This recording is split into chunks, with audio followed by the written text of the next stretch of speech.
नमस्कार साथियों, Bhavesh maths app पर आप सभी का स्वागत, अभिनंदन। हम लोग आज की इस क्लास में बात कर रहे हैं सर समतलीय आकृतियों के क्षेत्रफल के बारे में। और समतलीय आकृतियों के क्षेत्रफल में हम लोग आयत और वर्ग, इसके बारे में आज की इस क्लास के अंदर डिस्कस करने वाले हैं। तो चलिए, आज की जो क्लास रहेगी हमारी वो रहेगी समतलीय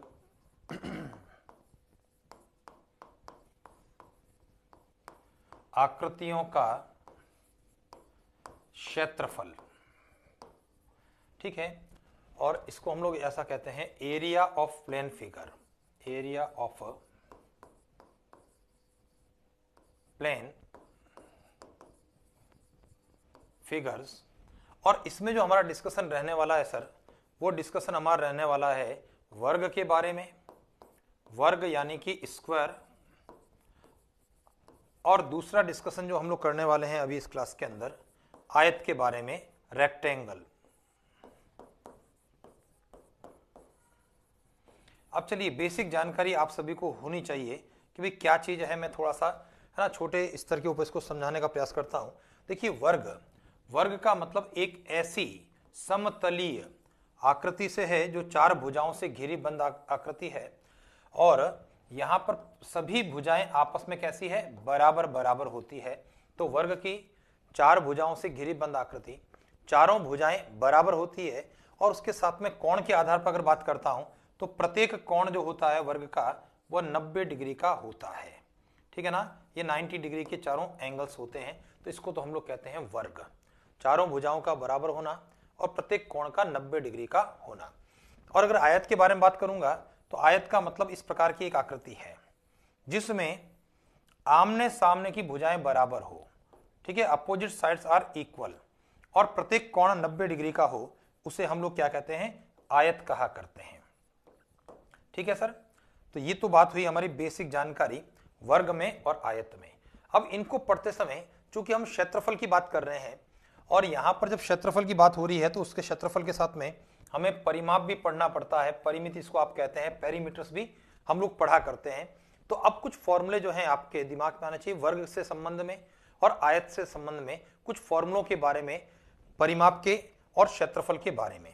तो चलिए, सबसे पहले बात करता हूं सर मैं वर्ग के बारे में कि भाई स्क्वायर में हमें कौन कौन से कॉन्सेप्ट याद रखने होते हैं। मैं दोबारा से बात कर रहा हूं, वर्ग का मतलब एक ऐसी आकृति से हुआ जिसकी चारों भुजाएं बराबर थी और प्रत्येक कोण आपका 90 डिग्री का था। ये इस प्रकार की आकृति हमारी क्या है, ये वर्ग है, और ये कोण आपके 90 डिग्री के हैं। ठीक है, अब चूंकि चारों भुजाएं बराबर है तो वर्ग में इसको हम संकेत ए से लिखा करते हैं, और संकेत ए आपका भुजा है।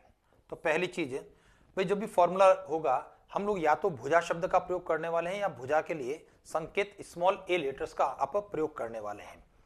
अब यहां पर कुछ चीजें, जैसे नंबर 1, मुझे बताइए वर्ग के लिए वर्ग का परिमाप, वर्ग का परिमाप, और परिमाप का अभिप्राय किससे हुआ सर, परिमाप का अभिप्राय पेरीमीटर ऑफ अ स्क्वायर से हुआ। ये जो परिमाप शब्द है, परिमाप शब्द का मतलब पेरीमीटर से है, और आपके दिमाग में आना चाहिए वर्ग की चार भुजाएं, चारों भुजाएं बराबर है, प्रत्येक अगर ए के बराबर है तो चारों का कुल योग कितना हो गया, परिमाप 4a के बराबर हो गया। तो ये वर्ग का परिमाप हो गया। नंबर दूसरी बात, जब हम बात करेंगे वर्ग का विकर्ण, ध्यान दीजिए दूसरा, और विकर्ण का अभिप्राय किससे हुआ, विकर्ण का अभिप्राय होता है diagonal, diagonal of a square. और आपके दिमाग में आएगा कि अगर डायगोनल की बात करूं तो अगर मैं इसका नामकरण करता हूं ए बी सी डी, तो डायगोनल का मतलब है आमने सामने वाले शीर्षों को मिलाने वाला रेखाखंड है। ये एसी रेखाखंड की बात हम करना चाह रहे हैं, वर्ग का विकर्ण डायगोनल, जिसको कि हम एसी के द्वारा रिप्रेजेंट कर सकते हैं। अब ध्यान दीजिए यहां पर कुछ नया काम नहीं है सर। आपके दिमाग में आएगा कि ये ए बी भुजा ए है, और इसी क्रम में बी से सी तक की लंबाई भी आपकी ए है, तो बी सी भुजा की लंबाई भी ए हो गई। और ये जो त्रिभुज आपका बना है ए बी सी, ये आपका एक प्रकार का क्या बन रहा है, समकोण त्रिभुज बन रहा है। मैं इसको यहीं पर लिख लेता हूं, ये जो त्रिभुज बना है ये समकोण त्रिभुज आपका बनता है, और समकोण त्रिभुज में 90 के सामने वाला ये क्या हो गया सर, कर्ण हो गया। तो अगर समकोण त्रिभुज की बात करेंगे तो AC को हम कर्ण कहेंगे, और अगर वर्ग की बात करेंगे तो यह उसका विकर्ण कहलाएगा। तो देखिए लंब और आधार जो दो भुजाएं हैं उनको वर्ग करना है, जोड़ना है और वर्गमूल लेना है। तो विकर्ण के लिए ध्यान दो, लंब और आधार के रूप में एक भुजा ये आधार के रूप में आप पढ़ सकते हैं A, तो उसका स्क्वायर रहेगा, और लंब के रूप में अगर बात करें तो आप इस भुजा को पढ़ सकते हैं और इसका मान भी क्या है A। तो दोनों का वर्ग करना, जोड़ना और वर्गमूल लेना, तो कुल मिलाकर के ये हो गया सर आपका √2a²। और जैसे ही मैं इसका स्क्वायर रूट लूंगा तो 2 का वर्गमूल नहीं निकलता है सर, तो वर्गमूल 2 और a। ध्यान दीजिए वर्गमूल का निशान केवल और केवल 2 के ऊपर है और a आपका अलग है, a के ऊपर वर्गमूल का चिन्ह नहीं है। ठीक है सर, तो आप सीधा पहले फॉर्मूला परिमाप पेरीमीटर 4a आपको लगभग याद है। हो सकता है 90% विद्यार्थियों को ये विकर्ण की लंबाई का फॉर्मूला भी याद होगा, नहीं याद है तो आप कर लें। a गुणा वर्गमूल 2, यानी भुजा का जब वर्गमूल 2 से गुणा करेंगे तो वर्ग का विकर्ण हमें प्राप्त हो जाएगा। और तीसरे प्रकार की हमारी स्थिति जिसके अंदर हम लोग वर्ग का क्षेत्रफल की बात करते हैं। अब ध्यान दीजिए वर्ग का क्षेत्रफल यानी कि एरिया की बात हम कर रहे हैं, और एरिया में हमारे पास में 2 फॉर्मूले होंगे। एक फॉर्मूला, अगर आपके पास में भुजा की लंबाई है, ध्यान दीजिए अगर भुजा की लंबाई है तो क्षेत्रफल के लिए हम बात करेंगे भुजा स्क्वायर के बारे में। ठीक है, अगर संकेत रूप में बात करें तो a is equal to a², क्योंकि वर्ग की भुजा हमारे द्वारा जब a मानी जाए तो a का मान स्मॉल a² के बराबर हो जाएगा। और नंबर चौथा फॉर्मूला भी वर्ग के क्षेत्रफल की बात करता है। वर्ग का क्षेत्रफल, वापस से जब एरिया की बात करेंगे तो इस बार दूसरा जो फॉर्मूला होगा वो होगा 1/2 गुणा विकर्ण स्क्वायर के रूप में होगा। अब देखिए दोनों में अंतर है, 1/2 विकर्ण का मतलब d से है तो d², तो ये आपका दूसरा फॉर्मूला हो गया, area is equal to 1/2 d², और एक area a is equal to a²। देखिए दोनों में पर्याप्त अंतर है। अगर भुजा की लंबाई आपके जानकारी में है तो पहला formula a is equal to small a² भुजा स्क्वायर, और विकर्ण की लंबाई अगर आपके पास में है तो एरिया का लिए 1/2 d²। आप इस फॉर्मूले को अप्लाई करने वाले हैं। ठीक है सर, तो उम्मीद करता हूं इसमें से अधिकांश फॉर्मूले जो है आपकी जानकारी में होंगे। चलिए एक छोटी सी चीज और यहां पर डिस्कस कर लेता हूं मैं वर्ग के लिए, कि देखिए कई बार जो है हमारी परीक्षाओं के अंदर कुछ चीजें आती है, और उसके अंदर से एक स्थिति ये भी है कि भाई एक आपका वर्ग बना हुआ है। ठीक है, ये ABCD क्या है, एक वर्ग है। ठीक है, अब मैं क्या कर रहा हूं कि एक वर्ग और बनाना चाहता हूं जो इस वर्ग ABCD के विकर्ण पर बना है। इसका मतलब ये हुआ कि विकर्ण को भुजा मान करके अगर वर्ग बनाए, या दूसरे सीधे शब्दों में कह दें कि विकर्ण पर बना वर्ग। ठीक है ना, तो square formed on its diagonal. और जब मैं विकर्ण के ऊपर वर्ग की बात करूंगा तो आपके दिमाग में आएगा कि सर इस प्रकार से वर्ग बनेगा। ठीक है, ये यहां पर ऐसा आपका होगा और इस प्रकार से ये वाला। ठीक है, तो अब आप मान सकते हैं APQC। अब थोड़ा सा ध्यान करें, हम लोग कहना ये चाह रहे थे कि भाई ये जो है वर्ग, इसकी ये चारों भुजाएं बराबर है, और मान लेता हूं मैं इसकी लंबाई, अगर वर्ग की लंबाई a है। ठीक है, तो इसका मतलब मुझे बताइए विकर्ण क्या हुआ। आपने अभी भी पढ़ा कि विकर्ण की जो लंबाई है वर्गमूल 2a है, तो मैं इस वर्गमूल 2a लंबाई वाली भुजा को, है ना, भुजा मान करके, ये देखिए डबल निशान लगा रहा हूं, ये चारों बराबर लंबाई की भुजाओं को लेकर के एक नया वर्ग बनाता हूं। तो देखिए सीधा कॉन्सेप्ट आपके दिमाग में आना चाहिए कि वर्ग के विकर्ण पर जो वर्ग बनता है, जिसका नामकरण यहां पर APQC के रूप में है, उसका क्षेत्रफल जो रहेगा मूल वर्ग के क्षेत्रफल का दुगुना रहेगा। यानी APQC का क्षेत्रफल ABCD के क्षेत्रफल का क्या होगा, दुगुना होगा। ठीक है सर, तो यहां पर बात कर रहा हूं वर्ग के विकर्ण पर बना, विकर्ण पर बने वर्ग का क्षेत्रफल, बने वर्ग, ऐसा इसका नाम लिख देता हूं ताकि क्या है आपके दिमाग में भी आए। विकर्ण पर बनने वाले वर्ग का मतलब है विकर्ण को भुजा मानते हुए जो वर्ग बनाया जाता है। विकर्ण पर बने वर्ग APQC का क्षेत्रफल, APQC का क्षेत्रफल मूल वर्ग जिसका नामकरण इस प्रकार से है ABCD, मूल वर्ग के क्षेत्रफल का दुगुना होता है। वापस ध्यान देना, क्या चीज लिखी हमने, वर्ग के विकर्ण पर बनने वाले वर्ग का क्षेत्रफल मूल वर्ग के क्षेत्रफल का दुगुना होता है। The square formed on the diagonal of a square is double. यानी जो एरिया की अगर बात करता हूं, अगर मैं रेशियो की बात करता हूं, तो एरिया जो किसका एरिया ऑफ APQC अनुपात रेशियो एरिया ऑफ ABCD, तो ये आपका रिजल्ट क्या रहेगा सर, 2:1 रहने वाला है। ठीक है, तो मैं उम्मीद करता हूं कि ये आपका, अगर ऐसा है आपको कह दिया जाए कि किसी वर्ग का क्षेत्रफल, फॉर एग्जांपल हम लोगों ने कुछ भी मान लिया, वर्ग का क्षेत्रफल कितना है, एक उदाहरण के लिए 121 है, और विकर्ण पर बनने वाले वर्ग का क्षेत्रफल, तो फटाक से आप 121 का 2 से गुणा कर देंगे। यानी कोई भी परिणाम अगर आपके पास में है, आप उसका डबल करने पर वर्ग के विकर्ण पर बनने वाले वर्ग का क्षेत्रफल ज्ञात होगा। तो कुल मिलाकर के वर्ग में छोटी सी चीजें हैं सर। ठीक है, सबसे पहले परिमाप 4 गुणा भुजा 4a, विकर्ण की लंबाई वर्गमूल 2 गुणा भुजा √2a। तीसरी चीज वर्ग का क्षेत्रफल भुजा स्क्वायर, अगर भुजा दे रखी है तो। चौथी चीज, अगर विकर्ण की जानकारी आपके पास में है तो वर्ग का क्षेत्रफल 1/2 गुणा विकर्ण स्क्वायर। ठीक है, और ये पांचवा कॉन्सेप्ट जो हमने अभी पढ़ा कि विकर्ण पर बनने वाला जो वर्ग है APQC का क्षेत्रफल वर्ग ABCD के क्षेत्रफल का दुगुना होगा। चलिए सर आगे की तरफ बढ़ता हूं। अब मैं बात करना चाहता हूं आयत के बारे में, कुछ फॉर्मूलों के। आयत यानी कि रेक्टेंगल। ठीक है, चलिए जब आयत के बारे में हम लोग पढ़ते हैं तो इसका मतलब कैसी आकृति है। आयत का अभिप्राय एक ऐसी आकृति से है जिसकी आमने सामने की भुजाएं बराबर है। ये भुजा इसके बराबर है और ये भुजा इसके बराबर है, और प्रत्येक कोण आपका कितना डिग्री का है, 90 डिग्री का कोण है। तो ये इस प्रकार की हमारी स्थिति एक आयत है। अब ध्यान देना, यहां पर जो भुजाएं हैं आसपास वाली, ये बराबर नहीं है, तो लंबी भुजा को आयत के लिए हम लंबाई की बात करते हैं कि ये आयत की क्या है सर, लंबाई है, लेंथ है। और ये जो छोटी वाली भुजा है इसको हम चौड़ाई से रिप्रेजेंट करते हैं। ये चौड़ाई है, इसकी क्या है, ब्रेथ है। ठीक है ना, तो लेंथ हो गई और ब्रेथ हो गई, लंबाई और चौड़ाई। अब इसके अंदर जो फॉर्मूले हैं हमारे, उसमें बहुत आसान से नंबर 1 पहला फॉर्मूला आयत का क्षेत्रफल। देखिए ये वो फॉर्मूला है जो आप सभी को 100% केसेस के अंदर याद है। आयत का क्षेत्रफल क्या होता है, लंबाई गुणा चौड़ाई। ठीक है, लेंथ मल्टीप्लाई बाय ब्रेथ, यानी एरिया का फॉर्मूला हो गया LB। ये क्षेत्रफल का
ठीक है ना। तो कुछ फॉर्मूले ऐसे होते हैं सर कि जो हमारे को आधे रात को अगर जगा कर पूछा जाए तो उसका रिजल्ट हम लोग दे सकते हैं, जिसके अंदर एक फॉर्मूला आयत का क्षेत्रफल लंबाई गुणा चौड़ाई, area is equal to length multiply by breadth है। दूसरा, अगर मैं आयत के विकर्ण की बात करता हूं, विकर्ण का अभिप्राय फिर से वही बात करूंगा, डायगोनल की बात करते हैं। और ध्यान दीजिए विकर्ण का अभिप्राय यहां से वहां तक की दूरी है, अगर मैं इसका नामकरण करता हूं ABCD, अगर आयत की बात करें तो AC की लंबाई ये आपका क्या है सर, ये विकर्ण है। और मैं फिर से बात करूंगा, पाइथागोरस प्रमेय आप इसमें लगा सकते हैं, और ये समकोण त्रिभुज के लिए एक कर्ण हुआ, ठीक है ना। ABC आपका राइट एंगल ट्राइंगल हो गया, और इसके लिए वर्गमूल में क्या रहेगा, L² प्लस B², ये आपका विकर्ण का फॉर्मूला हो गया सर, है ना। Diagonal is equal to root of L² plus B², ये हमारा दूसरा परिणाम हो गया जो आयत के लिए हमें जानकारी होनी चाहिए सर। और तीसरी चीज, यहां पर परिमाप की बात हम करने वाले हैं, और परिमाप का मतलब क्या है, पेरीमीटर। अब गौर करो सर, परिमाप का मतलब है बाहर बाहर की बाउंड्री को नापना। और जब बाहर बाहर की बाउंड्री को नापेंगे तो आपके दिमाग में क्या आया, A से जब मैं B तक पहुंचता हूं तो बाउंड्री का मतलब L नापा गया, B से C तक पहुंचूंगा तो B दूरी आ गई, C से लेकर के D तक पहुंचूंगा तो वापस L लंबाई आ गई, और D से A तक की बात करूंगा तो वापस B चौड़ाई आ गई। और जब मैं नापता हूं, है ना, बाहर की बाउंड्री के ऊपर चलता हूं तो L और L आमने सामने वाले, 2 बार तो L है, और B और B 2 बार आपके B है, तो 2 कॉमन आकर के L प्लस B, ये आपका रिजल्ट हो गया सर, ठीक है। तो तीसरा formula perimeter is equal to 2 लंबाई प्लस चौड़ाई कह सकते हैं, 2L प्लस B, इस रूप के अंदर ये परिमाप का आपका फॉर्मूला हो गया। तो बेसिकली 3 फॉर्मूले जो है आपको आयत में याद रखने हैं, 4 फॉर्मूले जो है आपको वर्ग में याद रखने हैं। अब है ना, बहुत कम फॉर्मूले, और इसमें से अधिकांश फॉर्मूले आपकी जानकारी में है। अगर विकर्ण का फॉर्मूला याद नहीं है तो पाइथागोरस प्रमेय से लंबाई स्क्वायर प्लस चौड़ाई स्क्वायर L² प्लस B² हो जाएगा। एक चलिए और चौथी स्थिति की बात करता हूं मैं, जो हम लोग डिस्कस कर चुके हैं सर, पाइथागोरियन ट्रिपलेट्स के रूप में, पाइथागोरियन ट्रिपलेट्स। और आपके जानकारी में होगा कि भाई 3 संख्याओं का ऐसा समूह युग्म है जो एक समकोण त्रिभुज की भुजाएं हो। अगर मैं यहां से बात करता हूं कि भाई इसमें जो फॉर्मूला है हम लोगों ने पाइथागोरियन ट्रिपलेट्स के रूप में जो पढ़े हैं, देखिए उन फॉर्मूलों को मैं उल्टे क्रम में यहां पर लिखने की बात आपके साथ में करता हूं, ठीक है। मैं यहां पर कहता हूं विकर्ण, विकर्ण का अभिप्राय किससे हुआ, डायगोनल, है ना। तो ऐसी स्थिति में लंबाई और चौड़ाई क्या हो सकती है। अब आपके दिमाग में क्या आएगा, देखिए हमारा जो पाइथागोरियन ट्रिपलेट्स है 3, 4 और 5 है, तो इसका मतलब सबसे लंबी जो भुजा है, अगर समकोण त्रिभुज होता तो कर्ण होता, और 3, 4, 5 में अगर आयत की बात है तो यह विकर्ण होगा, डायगोनल होगा। अगर ये विकर्ण 5 है तो लंबाई और चौड़ाई उल्टे क्रम में चलना है, 4 और 3 हो सकती है। ध्यान दीजिए, अगर मैं इसको 2 से गुणा करता हूं, 5 की जगह 10 की बात करूंगा, तो फिर 4 का 8 और 3 का 6 की बात मैं करूंगा। ये हम लोग जो हैं पढ़ चुके हैं सर। देखिए आगे बढ़ता हूं मैं, अगर मान लिया हमारे पास में इस प्रकार से है 5, 12 और 13 की स्थिति है, तो इसमें ये अगर कहीं पर किसी प्रश्न में विकर्ण अगर 13 दे रखा है, तो ऐसी स्थिति में लंबाई और चौड़ाई की संभावनाएं 12 और 5 रहने वाली है। इसी क्रम में आपने पढ़ा कि 7, 24 और 25 ये पाइथागोरियन ट्रिपलेट्स हैं, और अगर 25 को अगर मैं विकर्ण के बराबर मानता हूं तो इसका मतलब लंबाई और चौड़ाई क्या होगी, 24 और 7 होगी, ठीक है। 24 होगी, 7 होगी, क्योंकि 7, 24, 25 का पैर है, तो सबसे लंबी भुजा जो समकोण त्रिभुज में कर्ण थी वह आयत के अंदर विकर्ण है। चलिए आगे की तरफ बढ़ते हैं। अगर 8, 15, 17, देखिए ये पैर हम लोगों ने पढ़ा है, और 8, 15, 17 का अगर पैर है तो विकर्ण 17 होने पर लंबाई और चौड़ाई की संभावनाएं 15 और 8 हो सकती है। इसी क्रम में आपने पढ़ा है कि 9, 40 और 41 पढ़ा है।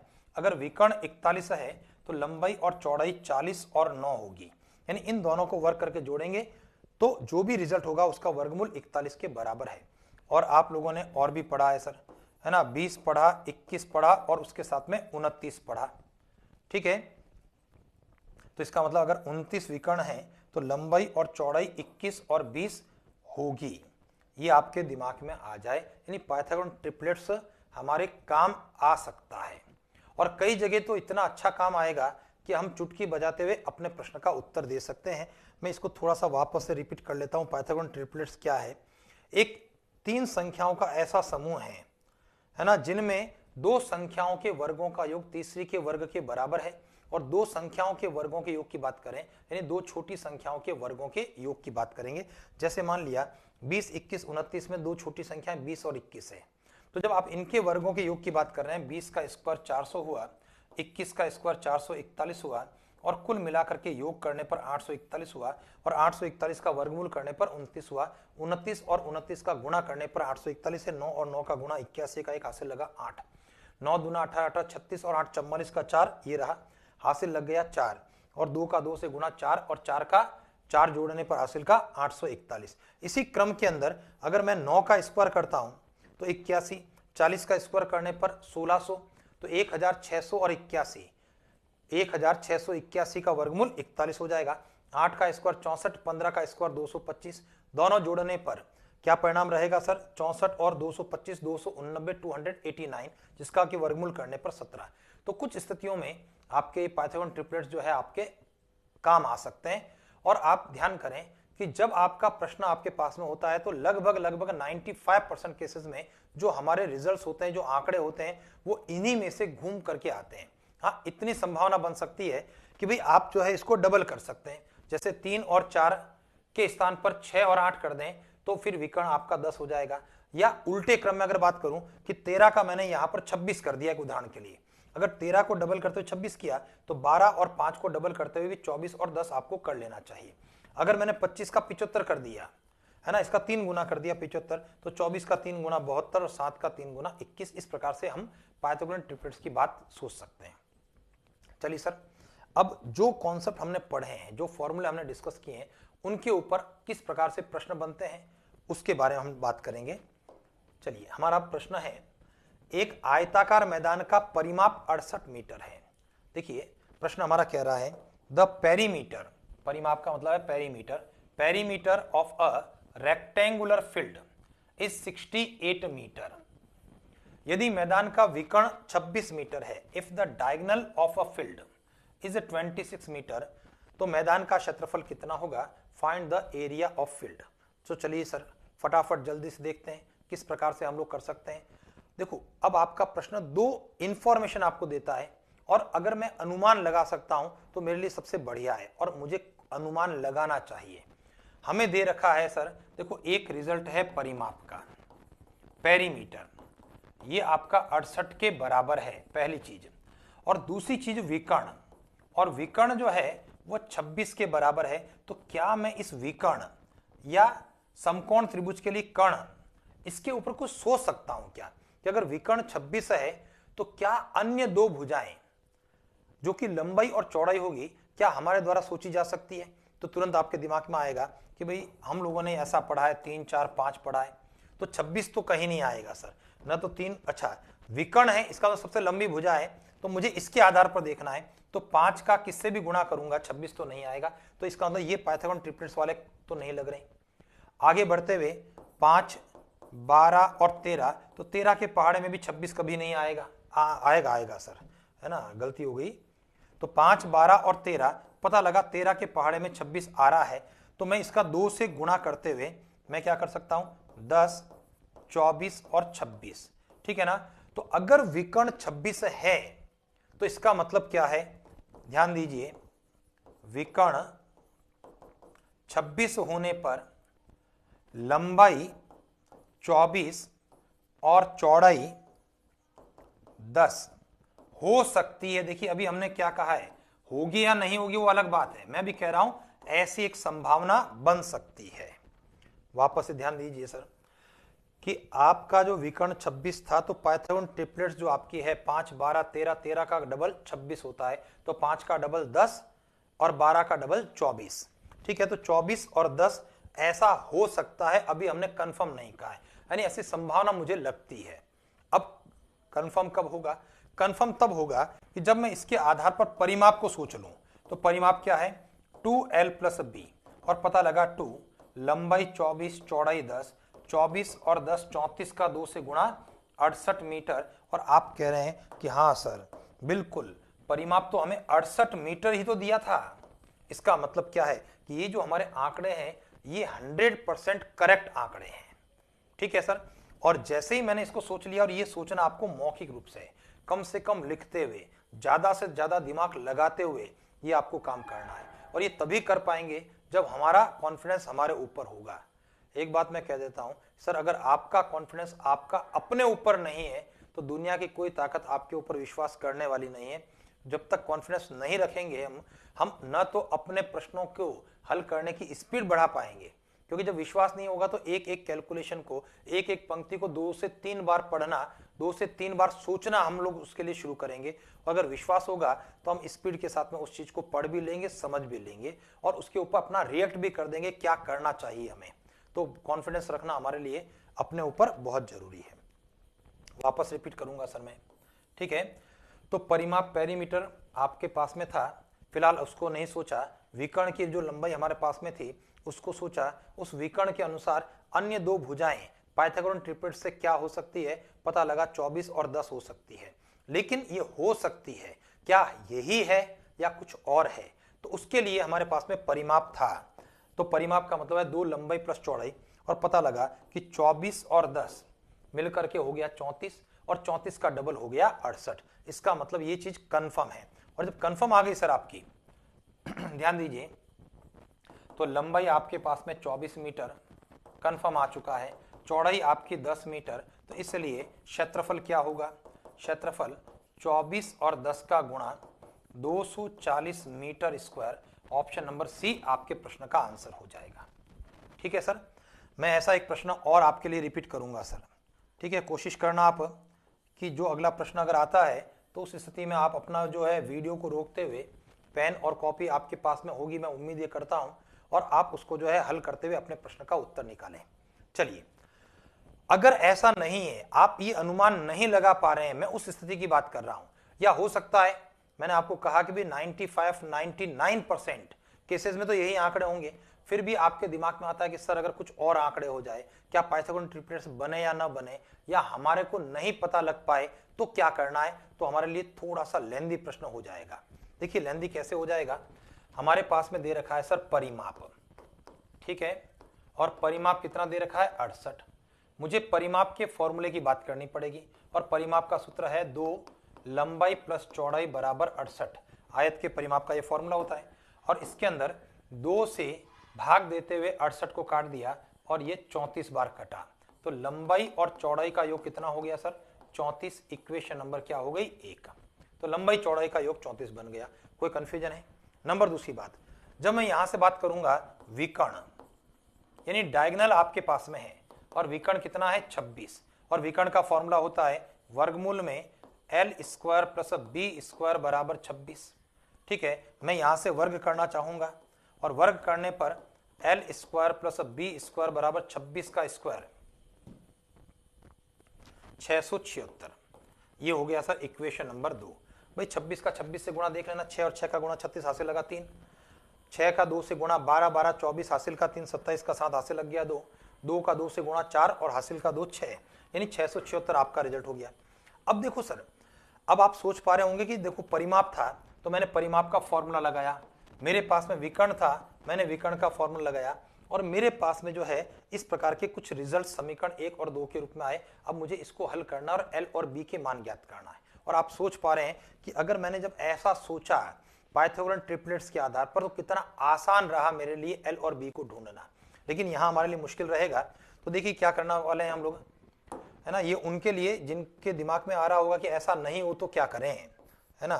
तो मैं यहां पर समीकरण नंबर 1 का वर्ग करना चाहता हूं। समीकरण 1 का वर्ग करना है, और जैसे समीकरण नंबर 1 का वर्ग करेंगे तो l प्लस बी का होल स्क्वायर बराबर समीकरण नंबर 1 में 34 का स्क्वायर। जब इसका वर्ग करूंगा तो फिर से एक नई चीज आपके दिमाग में आए कि a प्लस बी का होल स्क्वायर, और a प्लस बी का होल स्क्वायर क्या है, a square plus B square plus 2ab बराबर 34 का स्क्वायर। 34 का 34 से गुणा करने की बात कर रहा हूं, 4 का 4 से गुणा 16 हासिल 1, 12 12 24 हासिल का 1, 25 हासिल लगा 2, 9 और 2 11। ठीक है सर, तो ये 1156 हो गया। अब इसके अंदर आपके पास में मान रखा जा सकता है L square plus B square का मान, और ये L square plus B square का मान इक्वेशन नंबर 2 में है। ठीक है, और समीकरण नंबर 2 से जैसे ही मान रखेंगे तो ये हो रहा है सर 676 प्लस 2ab बराबर 1156। 676 का पक्षांतर करना है मुझे, और आगे की तरफ जब पक्षांतर करूंगा तो रिजल्ट क्या रहने वाला है, हमारा परिणाम रहेगा 2AB 676 घटाएंगे, 6 में से 6 गया 0, 7 और 8 15 हासिल 1, 7 और 4 11, 2 का भाग देने पर AB बराबर 240। बात समझ में आ गई। और ये जो चीज हुई सर, मतलब AB का मतलब यहां पर sir a square plus B square plus 2AB का फॉर्मूला जो है ना, वो फॉर्मूला जो है L और B के रूप में लग रहा है। ये देखिए L square plus B square plus 2AB का मतलब हो गया 2LB के रूप में, और यहां पर भी हो गया 2LB, और पक्षांतर करने पर 2, ये AB लिख दिया सर फॉर्मूले का, बाकी है क्या यहां पर 2LB के रूप में है फॉर्मूला लिखा जा रहा है 2LB, 2 का भाग देने पर LB, और जो L और B का गुणा है यही तो है सर लंबाई और चौड़ाई का गुणा, जो कि क्षेत्रफल है 240 मीटर स्क्वायर।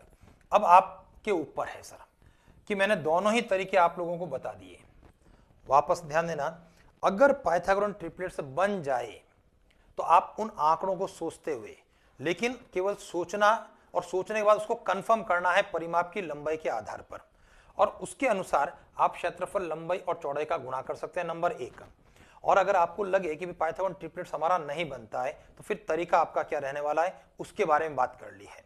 परिमाप 2 लंबाई प्लस चौड़ाई 68, 2 का भाग देते हुए 68 में 34 बन गया, तो लंबाई और चौड़ाई का योग 34 है। विकर्ण 26 के बराबर है। विकर्ण का फॉर्मूला है स्क्वायर रूट वर्गमूल L square plus B square 26, वर्ग कर ले दोनों पक्षों में, वर्गमूल हट गया, सामने 26 का स्क्वायर 676 हो गया। आगे सॉल्व करते समय समीकरण नंबर 1 का वर्ग करना है, L plus B whole square बराबर 34, और यहां पर ये जो L प्लस बी का होल स्क्वायर कर रहे हैं उसका फॉर्मूला है सर A प्लस बी का whole square, A square plus B square plus 2AB। जब आप इस फॉर्मूले को अप्लाई करने वाले हैं तो उस स्थिति के अंदर यहां पर ये ऐसा L प्लस बी का होल स्क्वायर बराबर L square plus B square plus 2LB। समझ गए बात को? तो इस फॉर्मूले को हम लोगों ने यहां पर लिखा L square plus B square plus 2LB का रूप। L square plus B square का मान आपके पास में समीकरण नंबर 2 में मौजूद है, वहां से आप इसका मान रख देंगे, और 676 को घटाने पर 2LB का मान आ गया, और 2 का भाग देते हुए LB यानी लंबाई चौड़ाई का गुणा, और आयत में लंबाई और चौड़ाई का गुणा ही उसका क्षेत्रफल होता है, और क्षेत्रफल 240। अभी आपके ऊपर है कि भी किस प्रकार से आप करने वाले हो। ठीक है, तो सेम क्वेश्चन हम लोग रिपीट कर रहे हैं, वो देखें आप। हमारा अगला प्रश्न है, देखिए लैंग्वेज थोड़ी सी बदली हुई है, लेकिन क्वेश्चन का प्रोसेस आपका सेम टू सेम रहने वाला है। देखते हैं किस प्रकार से रहेगा। एक व्यक्ति एक आयताकार मैदान के शीर्ष पर खड़ा है, वह मैदान के सामने वाले शीर्ष पर जाना चाहता है। यानी हमारा प्रश्न इस प्रकार से है, a person is standing on a vertex of a rectangular field. यानी ABCD अगर रेक्टेंगुलर फील्ड है, हमारा प्रश्न कह रहा है a person is standing on a vertex of rectangular field and he wants to cross and reach the opposite vertex of that rectangular field. यानी वो इसको यहां पर खड़ा है एक शीर्ष पर, and he wants to go to the opposite vertex, सामने सी पर जाना चाहता है। अब आगे क्या कर रहा है, वह मैदान को विकर्ण के अंदिश पार करता है तो 34 मीटर चलना पड़ता है। विकर्ण के अंदिश पार करने का मतलब क्या है, ए से लेकर के अगर वो सीधा सीधा ऐसा सी की ओर चलता है तो उसे 34 मीटर चलना पड़ता है, पहला तो ये कह रहा है। और अगर वो लंबाई और चौड़ाई के अंदिश चलता है, यानी कि अगर उसका मूवमेंट कहता है if he moves along the length and breadth of the rectangular field, इसका मतलब क्या हुआ कि लंबाई और चौड़ाई के अंदिश का मतलब है वो पहले ऐसा चला लंबाई के सहारे और फिर चौड़ाई के सहारे चला, तो उसे कितना चलना पड़ता है, 46 मीटर चलना पड़ता है। तो प्रश्न कह रहा है आयत का या मैदान का क्षेत्रफल कितना है। चलिए सर एग्जैक्टली आपका वही स्थिति है। अब ध्यान देना भाई, मुझे यहां पर इस प्रश्न में क्या पता लग रहा है कि विकर्ण क्या है, विकर्ण है 34 मीटर, और पाइथागोरन ट्रिपलेट्स की हमारी स्थिति क्या है, हमारी स्थिति है 8 15 पर 17, ये हमारी पोजीशन है सर। ठीक है, 8 15 अगर दो भुजाएं हैं तो सबसे लंबी भुजा समकोण के सामने वाली कर्ण या विकर्ण आपका क्या रहने वाला है 17। और जब आप देखेंगे तो मुझे बताइए इसको कंपेयर करने पर इसका डबल है, 17 दूना 34 है, तो ये 30 होगा और ये 16 हो सकता है। इसका मतलब क्या है कि लंबाई 30 और चौड़ाई 16 हो सकती है, अभी देखिए बात कर रहा हूं मैं हो सकती है, अभी कंफर्मेशन की बात नहीं कर रहा हूं। और दूसरी इंफॉर्मेशन है, जब मैं लंबाई और चौड़ाई के अंदिश चलूंगा तो 46 उत्तर आना चाहिए। तो लंबाई के अंदिश का मतलब क्या, लंबाई के अंदिश 30 और चौड़ाई का मतलब है 16, यानी कि यहां से 30 तो मैं यूं चला और 16 मैं यूं चला, तो बताइए कुल कितना हो गया। तो पता लगा, अरे 30 और 16 ये तो टोटल 46 हो गया, इसका मतलब ये कंफर्म हो गया, ठीक है ना। और जब लंबाई और चौड़ाई आपकी कंफर्म हो गई है तो इसका मतलब क्या करना है सर, मुझे लंबाई चौड़ाई अगर आपके पास में है तो क्षेत्रफल की बात मैं कर सकता हूं। क्षेत्रफल लंबाई और चौड़ाई का गुणा 30 और 16 का गुणा कितना हो गया सर, 48,480 मीटर स्क्वायर। आपके प्रश्न का आंसर हो गया ऑप्शन नंबर ए के द्वारा। देखो अब इस प्रश्न में और पिछले प्रश्न में बहुत अंतर नहीं है सर, केवल थोड़ी बहुत लैंग्वेज का फर्क है। यहां पर पूरा पूरा परिमाप दे रखा था और इस प्रश्न के अंदर हमें लंबाई और चौड़ाई के अंदिश यानी लंबाई और चौड़ाई का योग केवल दे रखा है, ठीक है सर। चलिए, तो मेरा तो निवेदन यही रहेगा कि अगर आप ऐसे आंकड़ों को ढूंढ सकते हैं तो सबसे बढ़िया है, और इनकेस अगर आंकड़े नहीं ढूंढे जा रहे हैं हमसे तो चलिए मैं इसके पूरे डिटेल सॉल्यूशन की बात कर लेता हूं। आपका प्रश्न कह रहा है विकर्ण के अगर अंदिश चलता है तो 34 मीटर चलना पड़ता है। इसका मतलब इस प्रश्न में मुझे विकर्ण दे दिया है, विकर्ण यानी डायगोनल कितना दिया है, 34। विकर्ण का फॉर्मूला क्या है, रूट में L square plus B square is equal to 34।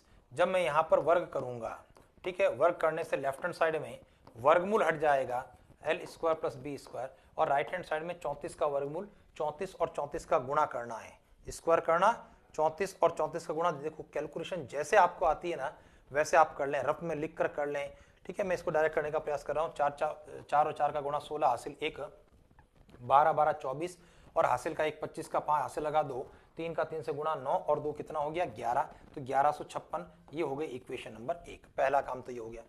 अब वो प्रश्न कह रहा है लंबाई और चौड़ाई के अंदिश अगर वो मूवमेंट करता है तो उसे 46 मीटर चलना पड़ता है, तो L प्लस बी बराबर 46 है, ये इक्वेशन नंबर 2 है। जो समीकरण हमारी L प्लस बी वाली समीकरण है, ठीक है, उसका आपको वर्ग करना है, ठीक है। तो समीकरण 2 का मैं वर्ग करना चाहता हूं, और जैसे ही समीकरण नंबर 2 का वर्ग करूंगा तो लेफ्ट हैंड साइड में L प्लस बी का होल स्क्वायर और राइट हैंड साइड में 46 का स्क्वायर होगा। यहां से प्रसार करने पर L square plus B square plus 2ab के स्थान पर 2lb, 46 का स्क्वायर कर रहा हूं, 6 और 6 का गुणा 36 हासिल लगा 3, 24 24 48 और 3 48 और 3 51 हासिल लगा 5, 16 और 5 21। देखिए सर गणनाएं जो है आप भी अपने स्तर पर जरूर चेक कर लेना एक बार, ठीक है। अब आगे बढ़ता हूं, इसका जो मान है L square plus B square का मान ये कहां पर है, ये इक्वेशन नंबर 1 से हमारे द्वारा रखा जा सकता है। तो L square plus B square equation number 1 से ये रहा आपका 1156 के बराबर हो रहा है, तो इसको मैं 1156 plus 2lb is equal to 2116, 1156 का पक्षांतर करते हैं तो स्थिति रहेगी 2lb बराबर 2116 माइनस 1156, तो 2lb बराबर घटा दो तो 6 में से 6 गया 0, ठीक है, और 6 और 5 11 हासिल 1, 2 और 9 11, 960 हो रहा है। अगर 2lb 960 के बराबर है तो इसलिए lb क्या हो गया सर, 2 का भाग देना, ठीक है। जैसे ही 2 का भाग दिया तो 960 में जब 2 का भाग जा रहा है कितना आ रहा है सर, ये परिणाम रहा आपका 480, और यही तो आपके प्रश्न का आंसर है सर। L और B का गुणा, और L और B का गुणा ही तो आपका क्षेत्रफल है, एरिया ऑफ अ फील्ड है, और 480 आपका आंसर है। अभी आपके ऊपर है कि आप पाइथागोरन ट्रिपलेट से आंकड़ों को ढूंढ पाते हैं या इस तरीके को यूज कर सकते हैं। देखिए कुछ स्थितियां 1%, क्योंकि हमारा गणित विषय है सर, है ना, तो इसके अंदर हम लोग 100% तो मैं नहीं कह रहा हूं, लेकिन 99% केसेस में पाइथागोरन ट्रिपलेट्स के आंकड़े हमको मिल जाने हैं, और अगर नहीं मिलते हैं तो फिर ये तरीका आपके दिमाग में हो। क्लियर है। चलिए आगे बढ़ता हूं, मैं अगले प्रश्न के लिए बात करता हूं। एक आयताकार मैदान की लंबाई उसकी चौड़ाई से 7 मीटर अधिक है। प्रश्न क्या कह रहा है, the length of a rectangular field is 7 metre more than its breadth. वापस सुन लें, the length of a rectangular field is 7 metre more than its breadth. लंबाई का चौड़ाई से 7 मीटर अधिक होना। प्रश्न कह रहा है मैदान का क्षेत्रफल 144 है। If the area of rectangular field is 144 metre square, तो मैदान का परिमाप कितना होगा? Find the perimeter of that field. ठीक है, अब चलिए सर इसको ध्यान देना, मैं यहां पर भी सोच सकता हूं, देखो क्या चीज दे रखी है, गौर कीजिए। अगर ऐसा हम लोग सोच सकते हैं तो हमारे लिए आसान रहेगा। क्षेत्रफल हमें दे रखा है 144 और आपके दिमाग में आएगा कि लंबाई और चौड़ाई का गुणा 144 है। भाई क्षेत्रफल का मतलब है दो संख्याओं का गुणा 144 हो। ठीक है, और उन दो संख्याओं में जो बड़ी संख्या है वो हमारी लंबाई हो जाएगी, जो छोटी संख्या है वो हमारी चौड़ाई हो जाएगी। कोई कंफ्यूजन है सर यहां तक? अब उन दो संख्याओं को मुझे ढूंढना है, ठीक है, जिनका गुणा 144 हो रहा है, और मुझे उन दो संख्याओं को भी ढूंढना है गुणा 144 के साथ में उनका अंतर 7 मीटर अधिक है। यानी लंबाई का जो आंकड़ा है, संख्या है, वो चौड़ाई वाली संख्या से 7 ज्यादा होनी चाहिए। तो मुझे बताइए LB 144 में कैसे सोचूं उसको? आप सोचेंगे भाई 144 में किसका भाग जाता है? देखो 1, पहली स्थिति 1 और 1 का जब भाग दूंगा तो 144। भाई मुझे देखना है 144 में किस किस का भाग जाता है, वो क्रम से मैं लिख देता हूं। भाई 1 का भाग जाएगा और 1 का भाग जाने पर 144 आएगा, लेकिन अभी अंतर 143 का बना, जबकि मेरा प्रश्न कहता है अंतर कितना हो? 7 का अंतर हो, तो ये नहीं चलेगा। और आगे बढ़ते हैं तो 2 का भाग देने पर 72 पता लगा कि ये भी नहीं चलेगा, क्योंकि अभी अंतर देखो 2 का भाग देने में 72 तो हो गया, गुणा 144 हो गया, लेकिन अभी अंतर 70 का आया, और मुझे पहुंचना कहां तक है? मुझे 7 के अंतर तक पहुंचना है, क्योंकि लंबाई चौड़ाई से केवल 7 ज्यादा है। तो ये भी उत्तर नहीं हुआ। आगे बढ़ते हैं, अगली स्थिति, क्या 3 का भाग जा रहा है? तो आप कह रहे हैं बिल्कुल 3 का भाग जा रहा है, और 3 का जब भाग जाएगा तो 3 चौक 12, 2 बज गया, 3 8 24, अभी अंतर 45 का बना है। चलें आगे बढ़ते हैं, 4 का भाग देते हुए, 4 का भाग जाने पर 36, ठीक है, अंतर 32, धीरे धीरे अंतर कम हो रहा है, हम 7 के नजदीक आते जा रहे हैं। अगली स्थिति, भाई 5 का भाग नहीं जाएगा, लेकिन 6 का भाग जाएगा, और जब 6 का भाग अगर इसमें देते हैं हम लोग तो कितना आएगा सर?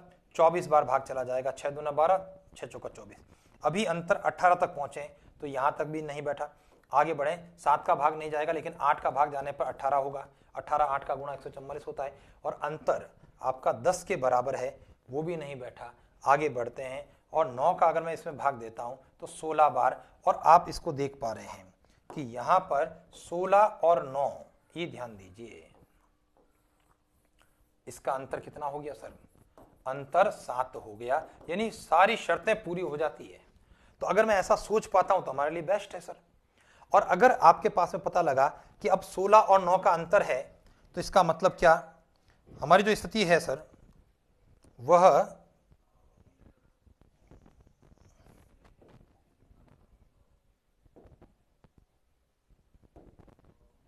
चलिए सर, तो हमारी जो स्थिति है 9 और 16 का अंतर तो 7 हो गया। इसका मतलब इस प्रश्न में बताइए लंबाई कितनी हो गई?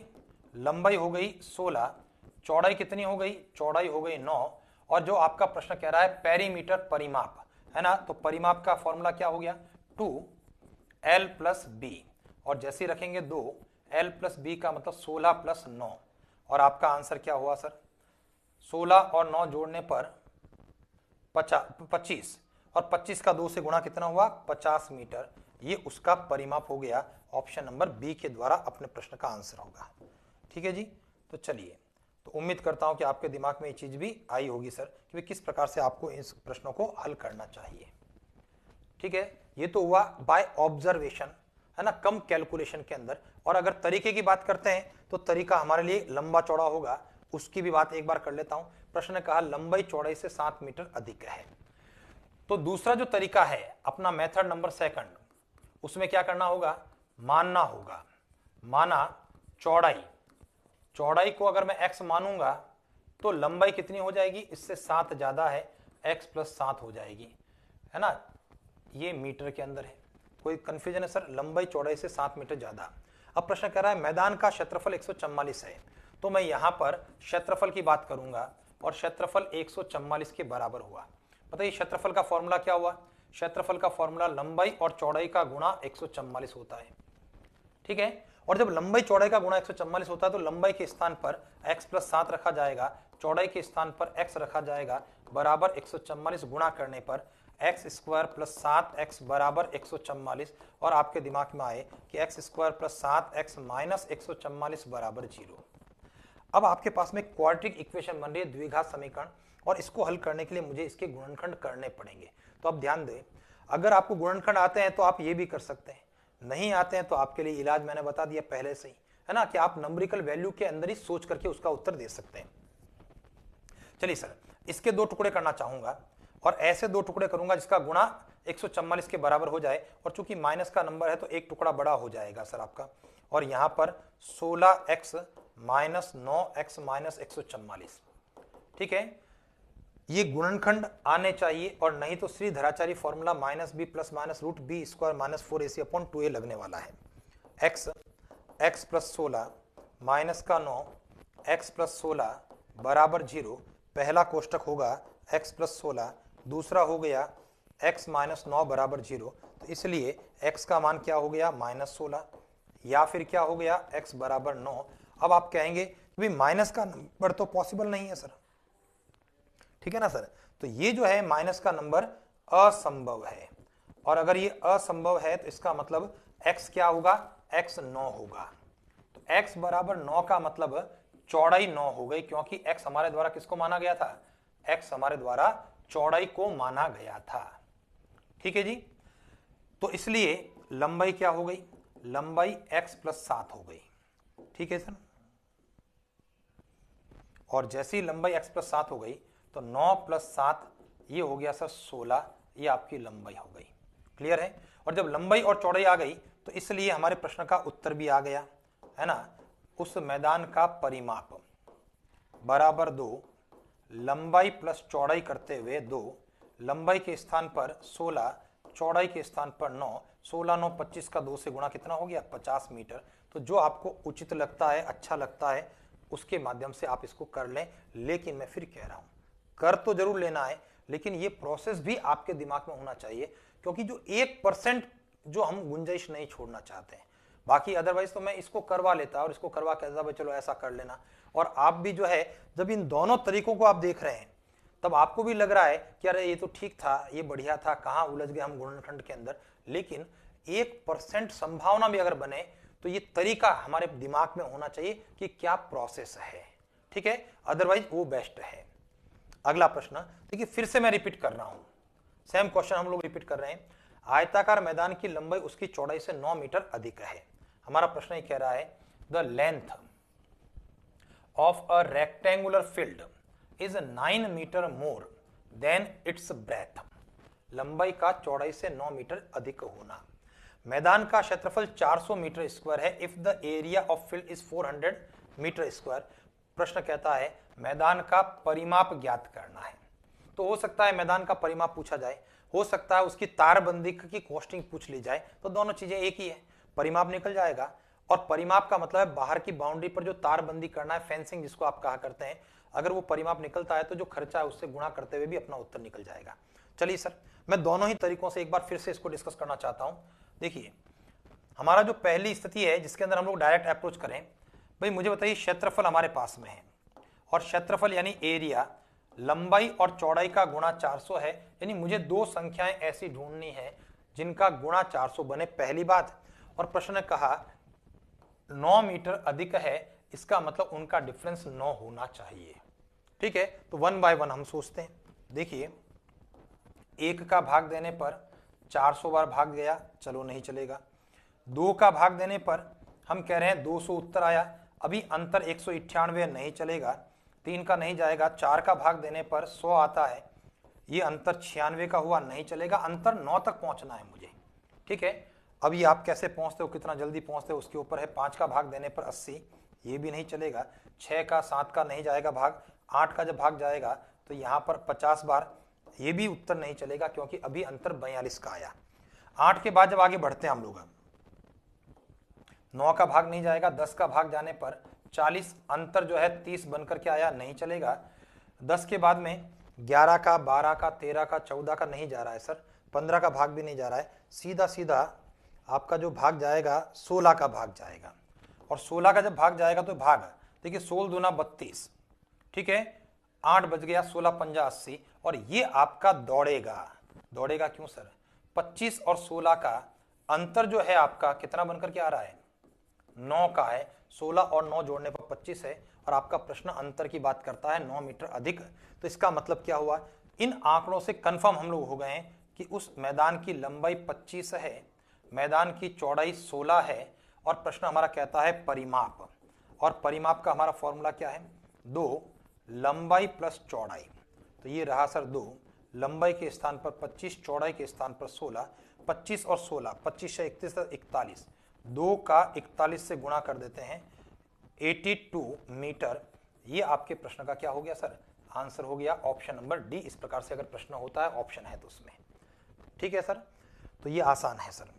नंबर दूसरी बात, अगर ये नहीं कर सकते हम या संभावना नहीं बनती है तो फिर तरीका क्या है उसको ध्यान देना। प्रश्न ने कहा लंबाई चौड़ाई से 9 मीटर अधिक है, तो हम मेथड नंबर सेकंड की बात करते हैं और मैं कह रहा हूं कि माना चौड़ाई x है, ठीक है, क्योंकि चौड़ाई अगर x है तो लंबाई क्या होगी? 9 मीटर अधिक, तो x प्लस 9 के बराबर हो जाएगी। तो चौड़ाई को x मानने पर 9 बढ़ाने पर लंबाई x प्लस 9 के बराबर। प्रश्न कहता है क्षेत्रफल किसके बराबर है? 400 के बराबर है। क्षेत्रफल का फॉर्मूला क्या है? लंबाई और चौड़ाई का गुणा किसके बराबर है? 400 के बराबर है। लंबाई क्या? x प्लस 9, चौड़ाई क्या? x बराबर 400 है। अब यहां से गुणनखंड कर रहे हैं, x का गुणा x स्क्वायर प्लस 9x बराबर में कौन है? 400 है। गौर कीजिए, इस x का गुणा x से किया और इस x का गुणा 9 से भी किया, तो x स्क्वायर प्लस 9x आपका लेफ्ट हैंड साइड में हो गया। इसका पक्षांतर करता हूं मैं, तो स्थिति बनती है हमारी x square plus 9x minus 400 बराबर 0। अल्टीमेटली मुझे ये टुकड़े ही करने होंगे जो कि हम शुरुआत में भी कर रहे थे। भाई शुरुआत में हम देखो, इसके बाद ही हम लोग आगे प्रोसीड कर रहे थे। अब इसके जो टुकड़े होंगे हमारे, वो एक रहेगा 25x माइनस का 16x माइनस का 400। यानी ध्यान दें भाई, सोचना तो मुझे इस स्थान पर भी पड़ा कि भाई कैसे टुकड़े करें, और सोचना मुझे इस स्थान पर भी पड़ रहा है कि भाई किस प्रकार से टुकड़े करें। तो अल्टीमेटली हम लोग आ तो वहीं पर गए हैं सर, है ना, जो हमने शुरुआत के अंदर डिस्कस किया था। और ये बात ध्यान करें, अगर यहां पर टुकड़े आपको नहीं मिलते हैं तो इसका मतलब यहां पर फैक्टर्स नहीं हो रहे, और जब फैक्टर्स नहीं होंगे तो आपका प्रश्न ही नहीं होगा। तो हम लोग जो बात कर रहे हैं 99% तो आपको मिल जाना है, 100% मिल जाना है सर, कहने का मतलब। चलिए x कॉमन लेने पर एक हो गया x प्लस 25 माइनस का 16 कॉमन लेने पर x प्लस 25 बराबर 0। एक कोष्टक हो गया हमारा x प्लस 25 और दूसरा हो गया x माइनस 16 बराबर 0। यहां से x के दो मान आने वाले हैं। एक मान पहले कोष्टक से माइनस 25 आएगा और x का दूसरा मान 16 आएगा। तो ये माइनस का 25 तो असंभव है, क्योंकि लंबाई कभी भी नेगेटिव नहीं होती है, और 16 जो हो गई ये संभव है, और चूंकि x का मान है इसलिए चौड़ाई हो गई। तो अब आपका प्रश्न क्या कहता है? चौड़ाई जो कि x का मान है 16 के बराबर हो गया, और लंबाई x प्लस 9 के बराबर है, 16 और 9 25 के बराबर हो गया। और ऐसा करने पर परिमाप आना तो हमको उसी रास्ते पर है, 2l प्लस बी बराबर 2, लंबाई 25 चौड़ाई 16, दोनों को जोड़ने पर 25 और 16 का योग 41 का डबल 82 मीटर। ये आपके प्रश्न का उत्तर हो गया सर, ठीक है।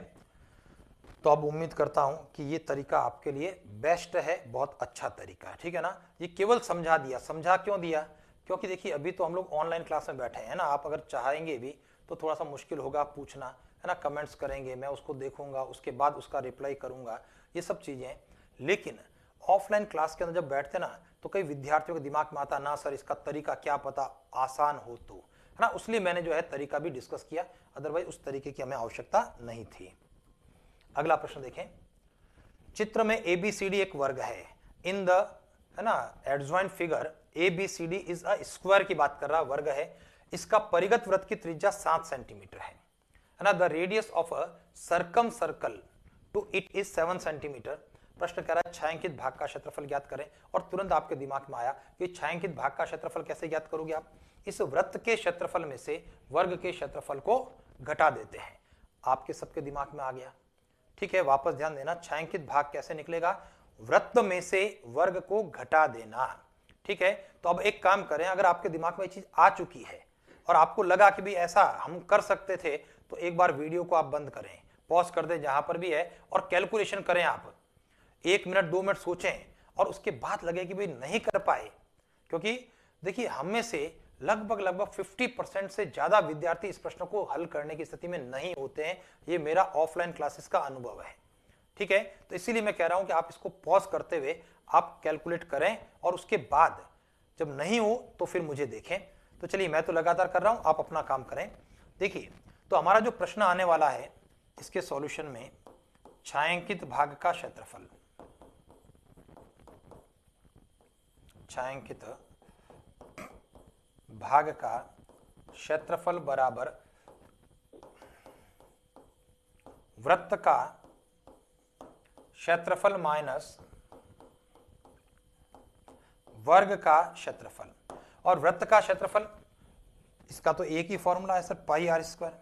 अब वर्ग का क्षेत्रफल, जैसा कि मैंने कहा कि वर्ग के क्षेत्रफल में हमारे दिमाग में एक ही चीज घूमती है ना, भुजा स्क्वायर, भुजा स्क्वायर, भुजा स्क्वायर। और यहां हम उलझ जाते हैं कि वर्ग की भुजा क्या हो, क्योंकि ये वर्ग की भुजा, इसकी जानकारी मेरे पास में नहीं है और हम यहां से भुजा को ज्ञात नहीं कर सकते हैं। और हम लोग इस चीज को भूल जाते हैं कि वर्ग के क्षेत्रफल के दो फॉर्मूले हमने डिस्कस किए थे, भुजा होने पर भुजा स्क्वायर के रूप में और विकर्ण होने पर 1/2 गुणा विकर्ण स्क्वायर के रूप में। और इसीलिए मैं कह रहा हूं कि यहां पर 50% ज्यादा विद्यार्थी इसको करने की स्थिति में नहीं होते हैं, ठीक है।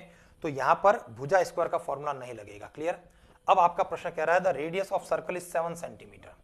अगर इसकी त्रिज्या 7 है तो इसका मतलब बताइए इसका विकर्ण कितना हो जाएगा। ये विकर्ण 14 सेंटीमीटर हो जाएगा, क्योंकि अगर सेंटर मान लेता हूं मैं तो विकर्ण की लंबाई 14 सेंटीमीटर के बराबर हो जाएगी, है ना। ओ से ए तक 7 है और ओ से सी तक 7 है, तो विकर्ण की लंबाई 14, ठीक है। तो यहां दूसरे वाला फॉर्मूला आपको अप्लाई करना पड़ेगा। चलिए, चूंकि हमारा रिजल्ट पाई के पदों में नहीं है तो पाई का मान रखेंगे 22/7, आर का मान है 7 माइनस 1/2 और विकर्ण स्क्वायर का मतलब है 14 गुणा 14, ठीक है सर। अब देखिए हमारी जो स्थिति बन रही है इस प्रश्न के लिए, 7 से 7 काट देंगे और 2 से 14 कट जाएगा 7 बार। गणना करने पर परिणाम क्या रहा, 22 और 7 का गुणा 154 माइनस 14 और 7 का गुणा 98, घटाने पर कितना होगा 56 मीटर स्क्वायर, या चूंकि सेंटीमीटर है इसलिए 56 सेंटीमीटर स्क्वायर, ठीक है जी। 56 centimetre square, option number D मेरे प्रश्न का उत्तर है। तो वर्ग का क्षेत्रफल 1/2 गुणा विकर्ण स्क्वायर। अब ध्यान देना सर, कई बार परीक्षाओं में प्रश्न यही होता है, लेकिन क्या होता है हम लोग घबरा जाते हैं प्रश्न को देख कर। कब कि जब आपको कहा जाएगा त्रिज्या 7 की जगह आपको क्या देगा, त्रिज्या आर है, त्रिज्या ए है, नंबरिकल वैल्यू नहीं देगा, तो फिर आपका आंसर उसी पाई की फॉर्म में पूछा जाएगा। तो आपको घबराने की आवश्यकता नहीं है। वापस से ध्यान देना, अगर मैं कह रहा हूं एक वृत्त है और वृत्त के अंदर इस प्रकार से हम लोगों ने क्या किया, एक वर्ग का निर्माण किया, ठीक है। वृत्त में एक वर्ग हो गया और मैं यहां पर कह रहा हूं कि इसकी जो त्रिज्या है वह a सेंटीमीटर है, ठीक है। और मैं यहां से इस छायांकित भाग के क्षेत्रफल को ज्ञात करने की बात आपके साथ में करता हूं। तो फिर से वही चीज होगी सर, ठीक है ना। यहां पर वृत्त के क्षेत्रफल में से मैं घटाने वाला हूं वर्ग का क्षेत्रफल। चूंकि 7 होता है तब हम आसानी से कर लेते हैं और a आ जाता है तो हम लोग उलझ जाते हैं, इसलिए मैं जो है उसकी बात कर रहा हूं। तो वर्ग का क्षेत्रफल का फॉर्मूला पाई आर स्क्वायर, वृत्त के लिए पाई आर स्क्वायर और वर्ग का 1/2 गुणा विकर्ण स्क्वायर। चलिए सर जल्दी से देखें आप, पाई आर स्क्वायर में पाई ही फिर रहने वाला है, आर का मान a है तो a रहने वाला है, माइनस का 1/2 विकर्ण। अब आपके दिमाग में आएगा अगर त्रिज्या a के बराबर है तो आगे भी a है, तो कुल मिलाकर के विकर्ण 2a हो गया, तो 2a गुणा 2a। चलिए कैलकुलेशन के बाद में 2 से 2 आपका कट जाएगा सर, यहां से a स्क्वायर कॉमन आ जाएगा और a स्क्वायर कॉमन आके क्या बच गया, pi minus 2। a square common आ गया, ये वाला 2 बचा है, ठीक है। इतना हमारा प्रश्न का आंसर हो जाएगा अगर a है r है उस स्थिति में, ठीक है ना। चलिए आगे बढ़ता हूं मैं, हमारा अगला प्रश्न देखें। ABCD एक वर्ग है, नजर आ रहा है सर आपको इस डायग्राम में, ABCD इज अ स्क्वायर। जिसकी भुजा 14 सेंटीमीटर है। The side of the square is 14 centimetre. इसका मतलब है ए से लेकर के बी तक की लंबाई कितनी है, ये 14 सेंटीमीटर आपको प्रश्न देता है। वर्ग के शीर्षों पर 7 सेंटीमीटर त्रिज्या के वृत्त बने हैं। There are 4 circles drawn on the vertices of a square having radius 7 centimetre. इसका मतलब क्या है, जितने भी वर्टेक्स हैं उन सभी वर्टेक्स के ऊपर सर्कल ड्रॉ किए जा रहे हैं हैविंग रेडियस 7 सेंटीमीटर वाले। प्रश्न कह रहा है छायांकित भाग का क्षेत्रफल ज्ञात करो। बताइए सर क्या करने वाले हम लोग, इस छायांकित भाग के क्षेत्रफल के लिए इस वर्ग के क्षेत्रफल में से, ध्यान दीजिए ये जब एबीसीडी आपका वर्ग हो गया, इस वर्ग में से ये जो 4 मैंने क्रॉस लगाए हैं इसका मतलब क्या है, ये 4 त्रिज्य खंड हैं। ठीक है, 4 त्रिज्य खंडों का क्षेत्रफल कम कर दूंगा तो हमारे प्रश्न का आंसर हम लोग सीधा दे सकते हैं। हमारा आंसर है छायांकित भाग के लिए वर्ग का क्षेत्रफल, एरिया ऑफ स्क्वायर। और छायांकित भाग शेडेड रीजन आपके दिमाग में आ रहा होगा कि ये वाला शेडेड रीजन है। गौर कीजिए ये हिस्सा जो है ना, ये आपका शेड किया हुआ है। तो इसमें से क्या करने वाले हैं, वर्ग के क्षेत्रफल में से मैं 4 त्रिज्य खंडों का क्षेत्रफल कम करने वाला हूं। 4 त्रिज्य खंडों का क्षेत्रफल घटाने वाला हूं, यानी कि area of square minus area of 4 sectors. ठीक है, चलो इसको हल करते हैं। वर्ग का क्षेत्रफल, यहां पर चूंकि भुजा की लंबाई हमारे पास में है, इसका मतलब यहां भुजा स्क्वायर का फॉर्मूला लग जाएगा साइड स्क्वायर माइनस 4। और त्रिज्य खंडों की बात करें तो पाई आर स्क्वायर थीटा बटा कितना रहेगा सर, 360 रहेगा। कोई कंफ्यूजन है। और जैसे ही मैं इसके अंदर वैल्यूज की बात करता हूं तो भुजा स्क्वायर, आप देखेंगे भुजा स्क्वायर का मतलब है 14 का स्क्वायर, भुजा का गुणा 4। पाई का मान मुझे रखना चाहिए 22/7, आर का मान 7 सेंटीमीटर त्रिज्या के वृत्त है।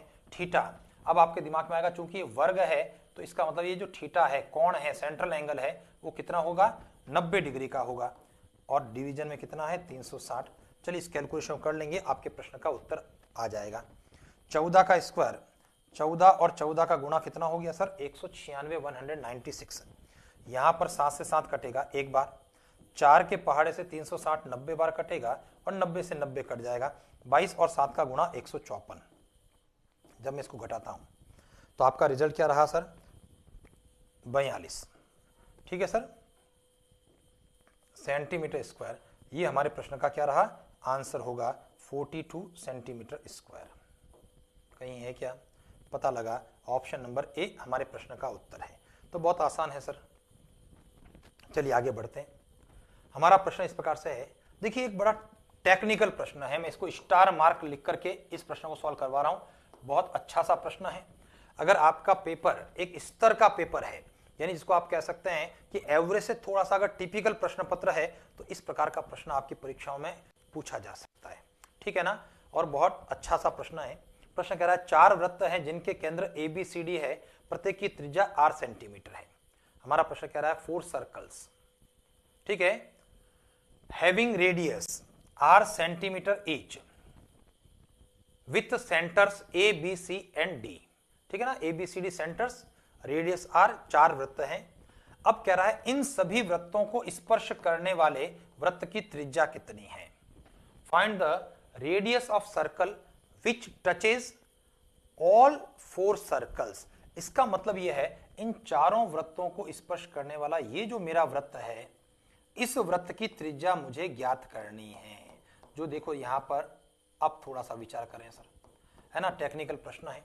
अब चलिए मैं इसी डायग्राम को दोबारा से अच्छे से मैं बनाता हूं और फिर इस प्रश्न को हल करने का हम लोग प्रयास करते हैं। मुझे छोटे वाला वृत्त जो चारों को स्पर्श करता है उसकी त्रिज्या चाहिए। बहुत बढ़िया सा प्रश्न है। अब होता क्या है सर, हम इस प्रश्न को देख करके वृत्त में उलझ जाते हैं, सर्कल्स में, क्योंकि सर्कल्स नजर आता है, जबकि हकीकत में यहां पर सर्कल नहीं है। गौर करो, ये एक वृत्त हो गया, इसको स्पर्श करने वाला हमारा ये मान लेते हैं दूसरा वृत्त है। इसी प्रकार से ना, थोड़ा डायग्राम मैंने बड़ा बना दिया, तीसरा वृत्त है और ये स्पर्श करने वाला चौथा वृत्त है। और इन सभी के बीच में एक ऐसा वृत्त है जो इन सबको क्या कर रहा है, स्पर्श कर रहा है और मुझे इसकी त्रिज्या चाहिए। क्लियर? अब गौर करना, इन सभी वृत्तों के जो केंद्र बिंदु है वो आपको दे दिए गए हैं। ठीक है, ए, बी, सी और डी। और मैं अगर इनके केंद्रों को मिलाता हूं, देखो ए को बी से मिलाया, बी को सी से मिलाया और ए को सी से मिलाया, बस इतना ही काम मुझे करना है। यानी सबको मिलाने की आवश्यकता नहीं है सर। मैंने एक समकोण त्रिभुज का निर्माण कर दिया है, क्योंकि जब ये वर्ग है तो वर्ग के अंदर ये कोण 90 डिग्री का बात तय हो गई। और सभी वृत्तों की त्रिज्या कितनी है? आर है। अगर वृत्तों की त्रिज्या आर है तो मुझे बताइए ए से लेकर के बी तक की कुल दूरी क्या होगी? ये कुल दूरी 2r हो जाएगी। एक बात, बी से सी तक की दूरी क्या होगी? आप कहेंगे ये दूरी भी हमारी r और r मिलकर के 2r हो गई है। अब मुझे बताइए, अगर ये बिंदु P है और ये बिंदु अगर हमारा Q है तो AC की लंबाई सबसे पहले ज्ञात करेंगे। त्रिभुज ABC में, और त्रिभुज ABC में मैं पाइथागोरस प्रमेय की बात कर रहा हूं। पाइथागोरस प्रमेय की बात करते हुए हमारे दिमाग में आना चाहिए कि कर्ण स्क्वायर बराबर क्या हो? लंब स्क्वायर प्लस आधार स्क्वायर हो। ठीक है ना? और कर्ण स्क्वायर का मतलब यहां पर AC के स्क्वायर से है, लंब का अभिप्राय 2r के स्क्वायर से है, आधार का अभिप्राय भी 2r के स्क्वायर से है। ये सबसे पहले ध्यान देना। यानी हमारा को नजर तो वृत्त आते हैं, लेकिन जब उन वृत्तों के केंद्रों को मिलाता हूं, जब मैं ए, बी और सी को मिलाता हूं तो मेरे पास में एक समकोण त्रिभुज का निर्माण हो जाता है।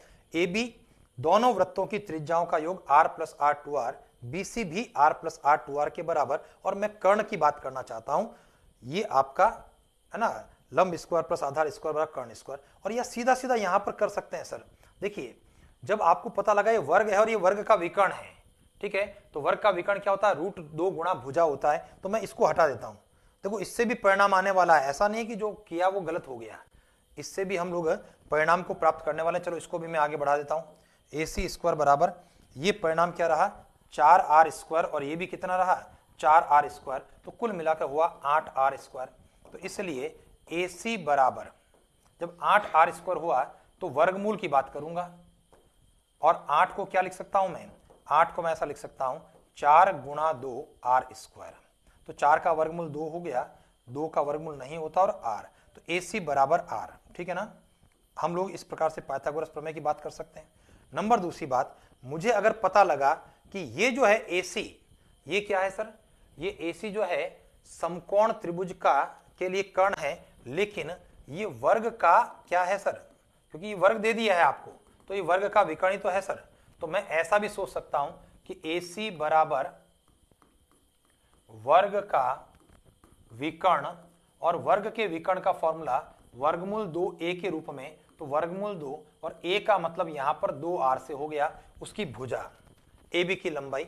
और ये जब आप गुणा करेंगे तो आपका रिजल्ट क्या रहा सर? 2 वर्गमूल 2r। तो ये ज्यादा एप्रोप्रिएट आपका रहने वाला है, और नहीं तो पाइथागोरस प्रमेय से भी जो आपके दिमाग में आए उस समय वो आप अप्लाई कर लें। ठीक है, तो वर्ग का विकर्ण आपके पास में आ गया। अब मुझे बताइए, यहां से बात करता हूं मैं, AC किसके बराबर है? 2 वर्गमूल 2r के बराबर है। अब बताओ, मुझे AC को तोड़ सकता हूं मैं। AC को मैं क्या लिख सकता हूं? AP, PQ और QC के रूप में तोड़ दिया। ध्यान दीजिए, AC को लिख रहे हैं हम लोग AP, PQ और QC के रूप में 2 वर्गमूल 2r। समझ गए? अब चलिए वैल्यूज की बात करते हैं। A से P तक की लंबाई पता लगा, ये तो वृत्त की त्रिज्या है सर, केंद्र से परिधि का बिंदु है। और QC क्या है?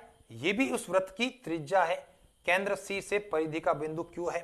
तो अगर ये त्रिज्या है और ये भी त्रिज्या है तो AP का मान r है, PQ हमको ज्ञात करना है, और QC का मान भी तो r हो गया, तो 2√2r हो गया।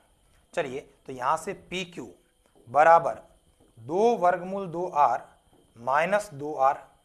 ठीक है, ये 2r कहां से आया? ये एक r और ये दूसरा r, तो r और r जोड़ा तो कितना हो गया? 2r। पक्षांतरण किया तो कितना हो गया? माइनस का 2r। और यहां से 2r कॉमन कर लेते हैं, और वर्गमूल 2 माइनस 1। बताइए PQ क्या है? पता लगा कि PQ जो है इस वृत्त के लिए, जो छोटा वाला वृत्त है, इसका व्यास है। ठीक है, तो PQ व्यास है। और आपका प्रश्न क्या कह रहा है? उस वृत्त की त्रिज्या क्या है? रेडियस। तो इसलिए त्रिज्या क्या होती है सर? व्यास का आधा हो जाती है।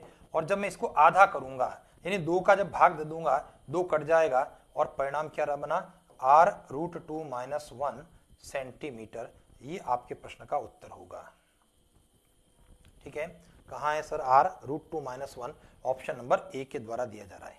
वापस से मैं रिपीट कर रहा हूं, देखिए कुल मिलाकर के जो आपका प्रश्न है सर, उस प्रश्न के अंदर, ठीक है ना, सबसे पहले जो आपको वृत्त है तो हम लोग वृत्त में नहीं उलझे, इनके केंद्रों को जब मिलाना है तो ये आपका क्या बन जाएगा सर, एक वर्ग बन जाएगा। ठीक है ना, और जब वर्ग बन जाएगा उसकी ये भुजा ए से बी तक की लंबाई 2r के बराबर, बी से लेकर के सी तक की लंबाई 2r के बराबर, और ए से सी वर्ग का विकर्ण है और AC है वर्ग का विकर्ण, और उस वर्ग के विकर्ण के लिए √2a का फॉर्मूला हम लोग लगा सकते हैं। √2 और a का मतलब भुजा का मतलब है 2r, और 2√2r ये आपका जो है वर्ग का विकर्ण AC की लंबाई आपके पास में आ गई, जो मैंने यहां पर लिखी है। और अगर आपको लगे तो यहां समकोण त्रिभुज बनाते हुए पाइथागोरस प्रमेय लगाते हुए कर्ण को ज्ञात कर सकते हैं, वो भी 2√2r है ना। कोई भी एक तरीके से आपको AC तक पहुंचना है। अब AC क्या है, 3 हिस्सों में बटा हुआ है, AP, PQ और QC। जब ये 3 हिस्से में है तो AP R है, QC R है, और PQ को ज्ञात करना है तो AP के स्थान पर QC के स्थान पर R रख दिया, PQ के लिए R 2R पक्षांतरण के बाद में घटा दिया, 2R कॉमन आकर के √2 - 1 ये व्यास हुआ, PQ की लंबाई है, और उसका जब आधा कर देंगे तो वह आपकी त्रिज्या हो जाएगी, 2 कट गया r√2 - 1 सेंटीमीटर। मैं उम्मीद कर रहा हूं कि भाई आपके दिमाग में सारे के सारे प्रश्न आ रहे होंगे, अच्छे से आप इसको रिवीजन भी कर रहे होंगे, लिख भी रहे होंगे, है ना, बढ़िया से समझ करके। ठीक है, एक वर्ग और वृत्त के क्षेत्रफल बराबर है। देखिए अच्छा सा कॉन्सेप्ट लेवल का प्रश्न आ रहा है, वर्ग और वृत्त के क्षेत्रफल बराबर है, the area of a square and a circle are equal. Area of a square and a circle are equal. प्रश्न कह रहा है वर्ग के परिमाप और वृत्त की परिधि का अनुपात क्रमशः कितना होगा। Find the ratio of perimeter of a square and circumference of a circle. अब गौर कीजिए, यहां पर दो आकृतियों के बारे में बात की जा रही है, एक वर्ग की बात कर रहे हैं, एक वृत्त की बात की जा रही है। ठीक है ना। अब देखो जो चीज बराबर है वो क्या है, क्षेत्रफल बराबर है। ठीक है, अब क्षेत्रफल के फॉर्मूलों की बात मैं करूंगा, है ना। तो वर्ग का क्षेत्रफल क्या है, a², वृत्त का क्षेत्रफल क्या है, πr², और ये बराबर है, इसलिए मैं यहां पर एक के बराबर इनको कर लेता हूं। कोई कंफ्यूजन है सर? वापस ध्यान देना, वर्ग का क्षेत्रफल का फॉर्मूला भुजा स्क्वायर से है और वृत्त के क्षेत्रफल के लिए फॉर्मूला πr² से है, और प्रश्न ने कहा दोनों बराबर है, तो मैंने दोनों को एक के बराबर मान लिया। आप चाहें तो x के, k के, p के किसी के बराबर मान लें, लेकिन अगर x मानेंगे तो x भी कटेगा, k मानोगे उसको भी कटना है और p मानोगे उसको भी कटना है। तो जब कटना है तो मैंने एक के बराबर कर दिया। अब यहां से a का मान कितना आएगा, वर्गमूल करने पर 1 आ गया। इधर से r² किसके बराबर हो गया, r² 1/π के बराबर, और r का मान क्या हो गया, 1/वर्गमूल π के बराबर हो गया। तो आपके पास में a आ गया, a का मतलब आपके पास वर्ग की भुजा आ गई है सर। ठीक है, और r का मतलब क्या हो गया, r का अभिप्राय हुआ वृत्त की त्रिज्या, रेडियस ऑफ सर्कल आपके पास में आ गई। कोई कंफ्यूजन है? वापस से जो चीज बराबर है क्षेत्रफल, उनका फॉर्मूला लिखा, एक के बराबर करने पर a का मान, a² 1 है तो वर्गमूल करने पर a का मान, और πr² बराबर 1 में r² 1/π, r का मान 1/√π। और जब आपके पास में भुजा आ गया तो अब मुझे ज्ञात क्या करना है, मुझे ज्ञात करना है वर्ग का परिमाप अनुपात वृत्त की परिधि, ये मुझे ज्ञात करना है। वर्ग के परिमाप का फॉर्मूला क्या होता है, 4a, और वृत्त की परिधि का फॉर्मूला क्या होता है, 2πr। वैल्यूज को रख देंगे, आपका उत्तर आ गया 4। a का मान 1 के बराबर, देखो आप, ये रहा a1 रख दिया मैंने, 2π, और r का मान क्या हो गया, 1/वर्गमूल π के बराबर है। ठीक है सर, क्योंकि πr² 1 के बराबर था, r² 1/π, और r का मान वर्गमूल करने पर √π के रूप में हुआ। चलिए यहां से हम कुछ कैंसिल करते हैं, जैसे इधर 2 है, इधर 4 है, कट गया सर, और 2 आ गया, है ना, 2 से 4 कटते हुए 2 लिख दिया गया। नंबर दूसरी बात, देखो ये पाई है और ये वर्गमूल पाई है, बड़ा कौन है, पाई बड़ा है या वर्गमूल पाई बड़ा है? भाई ये वही चीज है कि 2 और वर्गमूल 2, 2 में जब वर्गमूल 2 का भाग देते हैं तो वर्गमूल 2 आता है। उसी प्रकार से पाई और वर्गमूल पाई आपका कट जाएगा और क्या बच जाएगा सर, यहाँ पर पाई और वर्गमूल पाई कटते हुए जहां पाई है वहां वर्गमूल पाई बच जाएगा। ठीक है, इसको थोड़ा सा नीचे लिख देता हूं, वापस से ध्यान देना। ये तो आपका फॉर्मूला हो गया, 4 a का मान 1 हुआ, 2 पाई r का मान 1 बटा वर्गमूल पाई, ये हम लोग डिस्कस कर चुके थे। 2 से 4 कटेगा 2 बार और रूट पाई से पाई कटेगा रूट पाई बार। तो कुल मिला के आपका आंसर क्या हो गया सर, 2 अनुपात वर्गमूल पाई, ये आपके प्रश्न का आंसर हो गया 2:रूट पाई, ऑप्शन नंबर बी। और बहुत अच्छा सा कॉन्सेप्ट लेवल का आपका प्रश्न है ना, बहुत लंबी चौड़ी गणनाएं नहीं है, लेकिन थोड़ा बहुत सोचना हम लोगों को इस प्रश्न के लिए पड़ा। चलिए आगे बढ़ते हैं। हमारा प्रश्न इस प्रकार से है, एक वृत्त की परिधि और वर्ग का परिमाप बराबर है। देखिए लगभग उसी प्रकार का प्रश्न है। हमारा प्रश्न कह रहा है circumference of a circle, circumference of a circle and perimeter of a square are equal. इस बार परिधि का परिमाप के बराबर होना है। प्रश्न कह रहा है वृत्त और वर्ग के क्षेत्रफलों का अनुपात कितना होगा। चलिए सर, मैं यहां पर वृत्त और वर्ग की बात कर रहा हूं। इस बार पहले वृत्त है सर और बाद में वर्ग है। ठीक है, ये ऐसी बात हुई।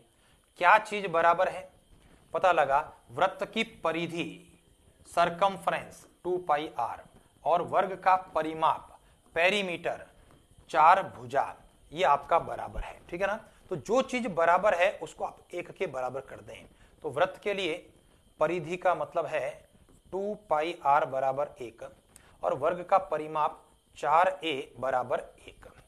भाई जो आपके शब्द थे उनके फॉर्मूले क्या हैं, उन फॉर्मूलों की बात की। परिधि सर्कमफ्रेंस 2 पाई r 1 के बराबर और perimeter of A square 4a 1 के बराबर। यहां से पक्षांतर करते हुए r का मान 2 पाई का भाग गया 1 बटा 2 पाई और a के लिए 1 बटा 4। तो r और a दोनों के मान आ गए।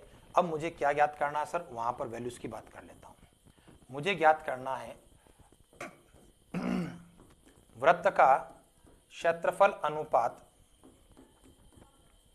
वर्ग का क्षेत्रफल। ठीक है ना, तो वृत्त और वर्ग के क्षेत्रफल की बात करेंगे। और वृत्त का क्षेत्रफल क्या है, वृत्त का क्षेत्रफल है पाई r स्क्वायर, वर्ग का क्षेत्रफल भुजा स्क्वायर a स्क्वायर। चलिए इसके अंदर मान रख लेते हैं। तो पाई रहने दें। r स्क्वायर का मतलब ये रहा सर, r स्क्वायर का अभिप्राय, इसका जब स्क्वायर करेंगे इसका मतलब 1 बटा 2 पाई और 1 बटा 2 पाई। चलिए रेशियो a स्क्वायर का मतलब क्या, 1 बटा 4 और 1 बटा 4, क्योंकि a का मान कितना है 1 बटा 4 है। चलिए इस कैलकुलेशन को फिर से करते हैं। देखो पाई से ये पाई कट जाएगा नंबर 1। यहां पर लेफ्ट हैंड साइड में 2 और 2 का गुणा, ये देखिए सर गुणा है, ये 2 का और 2 का गुणा 4 जो कि सामने 4 से कट गया। तो कुल मिला के क्या बचा, 1 बटा पाई अनुपात 1 बटा 4।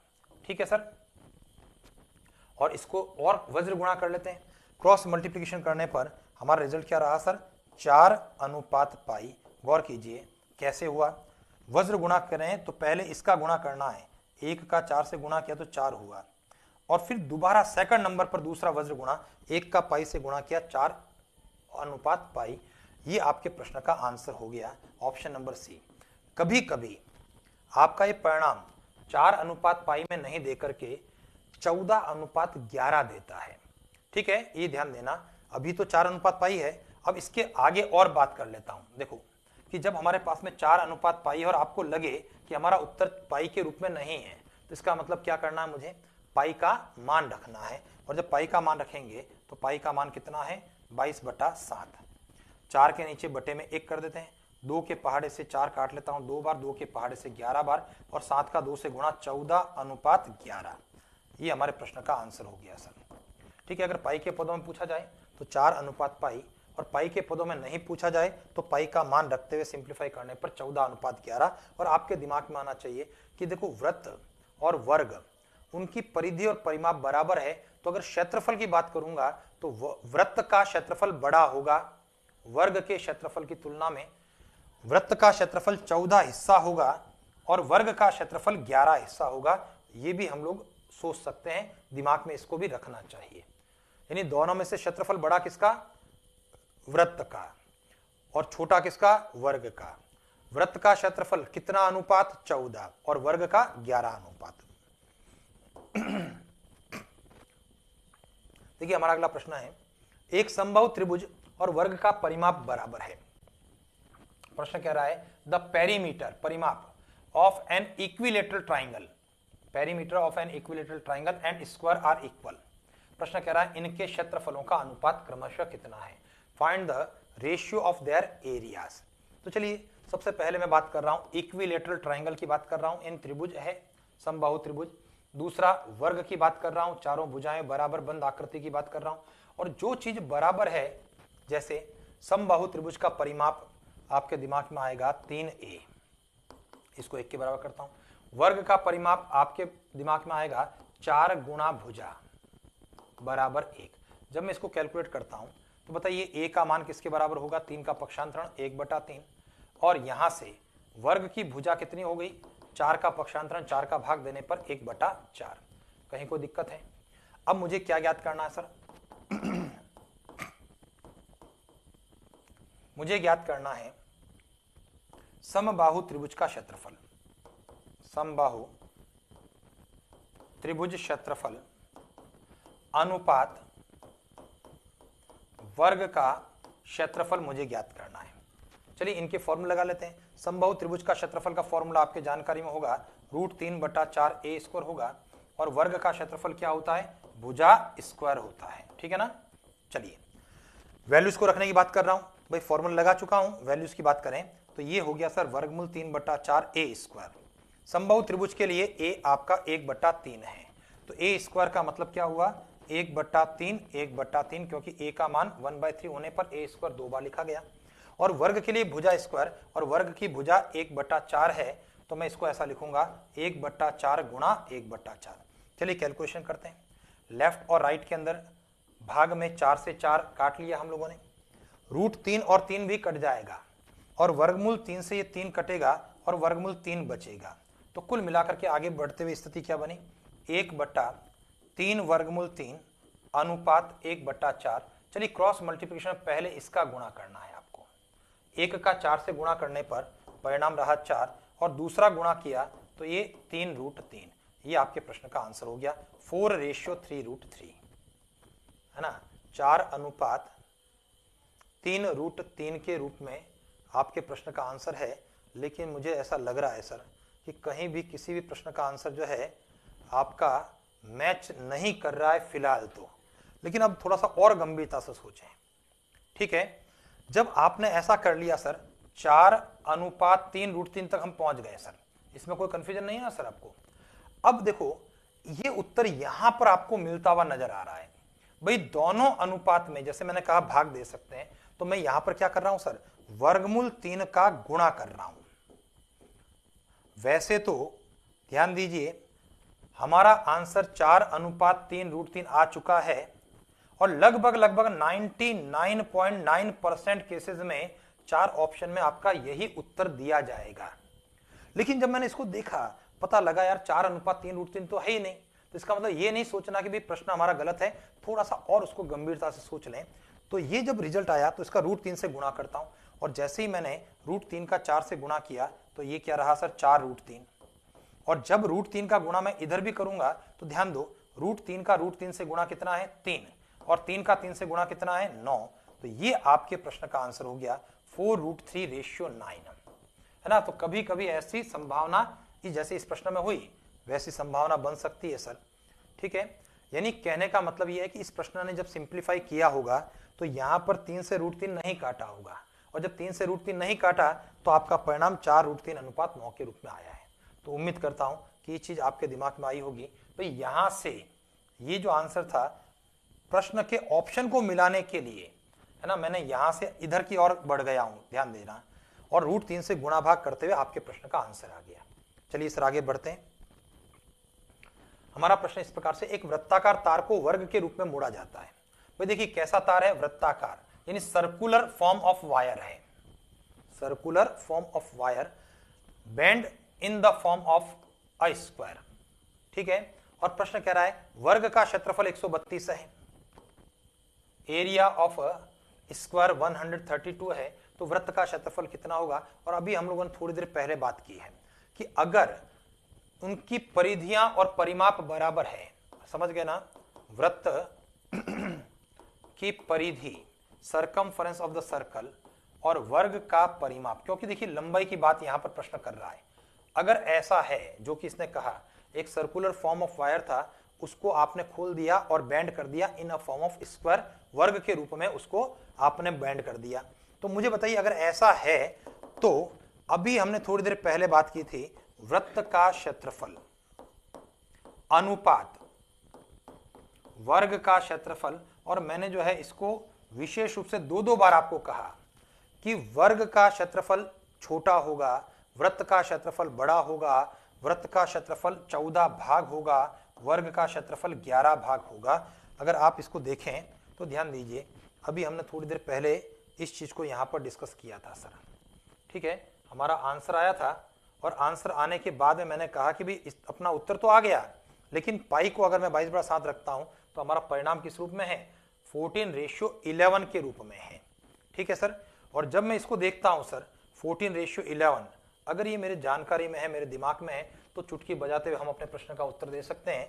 हमारा आंसर क्या होगा, देखिए 132 किसके रेस्पेक्ट में है, पता लगा 132 वर्ग के लिए है, वर्ग का क्षेत्रफल है। और मेरे यहां अनुपातों में वर्ग का क्षेत्रफल 11 हिस्सा है, इसलिए 132 में 11 का भाग देना। जो क्षेत्रफल है वर्ग का है, वर्ग का अनुपात 11 है, इस कारण से 11 का भाग दिया। और पूछा क्या गया, हमें पूछा गया वृत्त का क्षेत्रफल, और वृत्त का क्षेत्रफल 14 हिस्से होने के कारण 14 से गुणा कर दें। 11 का पहाड़ा लगाते हैं, 11 एकम 11, 11 दूना 22, 14 और 12 का गुणा 168 इतना centimetre square. Option number C हमारे प्रश्न का उत्तर हो गया। तो 14-11 अगर दिमाग में होगा तो हम तुरंत अपने प्रश्न का उत्तर दे देंगे। अगर ऐसा नहीं है तो हम लोगों को जो है लंबी सी कैलकुलेशन करनी पड़ेगी, और वो लंबी सी कैलकुलेशन क्या रहेगी, वर्ग का क्षेत्रफल भुजा स्क्वायर 132 से भुजा को ज्ञात करेंगे, फिर वर्ग का परिमाप ज्ञात करेंगे, वर्ग के परिमाप को वृत्त की परिधि 2πr के बराबर करेंगे, वहां से r का मान आएगा, और r का मान आने के बाद में वृत्त का क्षेत्रफल πr² के फॉर्मूले से ज्ञात करेंगे। तो एक लंबा चौड़ा हमारा रिजल्ट हो जाएगा, प्रोसेस अपना हो जाएगा। और अगर 14-11 का अनुपात है तो सीधा सीधा हम अपने प्रश्न का उत्तर देने की स्थिति में हैं, ठीक है सर। अगर आपको लगता है कि भी लंबा वाला प्रोसेस करना चाहिए तो मैं उसको भी करवा देता हूं। वर्ग का क्षेत्रफल देखिए आपके पास में है, ठीक है ना। तो जो प्रश्न है हमारा जो दिया है वहां से स्टार्ट करेंगे। वर्ग का क्षेत्रफल हमें दे रखा है 132 सेंटीमीटर स्क्वायर, और वर्ग के क्षेत्रफल का फॉर्मूला भुजा स्क्वायर ए स्क्वायर बराबर 132, और यहां से भुजा निकालनी है, 132 का वर्गमूल हो गया। अब देखिए सर 132 के वर्गमूल के लिए मुझे कुछ करना पड़ेगा। मैं इसके अभाज्य गुणनखंड कर रहा हूं, 2 का भाग देना, 2 का भाग देने पर 66 आ रहा है, 6, फिर 2 का भाग देने पर 33 आ रहा है, फिर 3 आ रहा है, 11 आ रहा है, तो कुल मिलाकर के 2 वर्गमूल 33। ये आपकी इसकी क्या हो गई सर, भुजा हो गई, ठीक है। भुजा के बाद में आप निकालेंगे वर्ग का परिमाप, और वर्ग का जो परिमाप होता है 4 गुणा भुजा, और जब मैं इसका 4 से गुणा करूंगा तो 4 दूना 8 वर्गमूल 33 हो जाएगा सर ये, ठीक है। अब अकॉर्डिंग टू क्वेश्चन हमारा प्रश्न क्या कहना चाह रहा है, प्रश्न हमारा ये कह रहा है कि वृत्त की परिधि बराबर है वर्ग का परिमाप है, ठीक है। तो अब ध्यान दो, वृत्त की परिधि का मतलब हमारा फॉर्मूला है 2πr, और परिमाप हमारा 8 वर्गमूल 33 है, ठीक है जी। जब मैं यहां से बात करता हूं तो यहां से r का मान निकल करके आता है सर, ठीक है। तो r बराबर, एक काम करते हैं, इधर से 2 के पहाड़े से 8 काट लेता हूं, और कितना बच जाएगा सर, 2 के पहाड़े से 8 काटने पर यहां पर 4 बच जाएगा, ठीक है ना। तो r का मान हो गया 4 वर्गमूल 33/π, ये आपका r का मान हो गया, यानी वृत्त की त्रिज्या हो गई। और इसके बाद हमारा वृत्त का क्षेत्रफल, और फॉर्मूला कौन सा लगने वाला है, हमारा फॉर्मूला लगने वाला है πr²। चलिए इसके अंदर वैल्यूज को रखते हैं, पाई r² यानी इसका स्क्वायर करना है, 4 वर्गमूल 33/π गुणा 4 वर्गमूल 33/π, ठीक है जी। जब मैं इसको सॉल्व करूंगा तो पाई से ये पाई कट जाएगा सर। अब ये 4 हो गया गुणा 4 हो गया, देखिए ये 4 और ये 4, वर्गमूल 33 का वर्गमूल 33 से गुणा तो वर्गमूल हट करके 33 हो गया, बटे में पाई का मान अब मैं रखूंगा 22/7। वापस ध्यान देना, √33 का गुणा करने पर 33 हो जाएगा और पाई का मान 22/7, भाग उलट गुणा करेंगे 7/22 के रूप में। 11 का पहाड़ा 2 बार, 11 का पहाड़ा 33 कटेगा 3 बार, 2 के पहाड़े से 4 कटेगा 2 बार, और जब मैं इसका गुणा करूंगा तो ध्यान दीजिए 7 का 3 से गुणा हो गया 21, ठीक है, 4 का 2 से गुणा हुआ 8, 21 का 8 से गुणा हुआ 168, यानी 168 सेंटीमीटर स्क्वायर। ये हमारे प्रश्न का आंसर होगा।